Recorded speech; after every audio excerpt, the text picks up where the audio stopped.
Alright, so this is my kind of refrigerator tour. Okay, let's see kung anong laman ng aming refrigerator.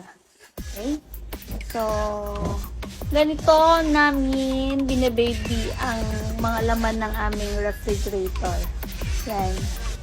Let me show you. Guys. So, yan. Makikita mo yung laman ng aming ref.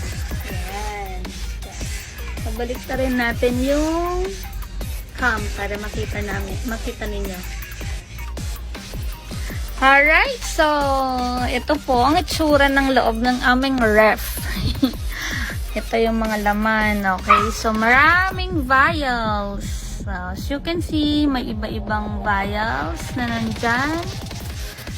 Okay. Yan po ay mga vaccines for dogs and cats. Okay, so ganyan namin babyhin ang aming mga vaccines na binibigay sa inyong mga alagang aso or pusa. Okay? Yan. Iba-ibang brand ang available sa atin ng mga vaccines. Mga 6-in-1, 5-in-1, 4-in-1, and 3-in-1. Alright? Yan. Mga pang dogs na vaccines mga yan. Yan. Mga flu vaccines. Yan. Marami tayong available na flu. And of course, vaccines for cats, marami din tayong available. And of course, anti-rabies, yan, hindi mawawala ang anti-rabies. Okay, marami tayong stocks.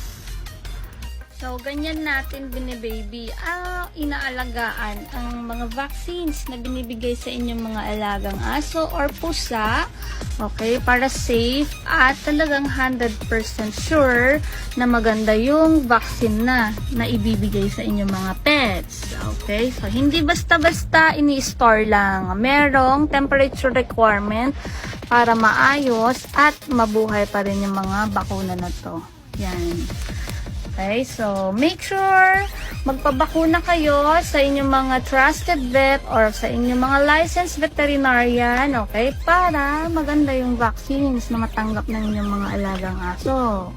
At para safe, okay? Liban dyan, nandito rin ang mga test kits natin. Yan, naka-store din dito yan, mga test kits, mga rapid test natin.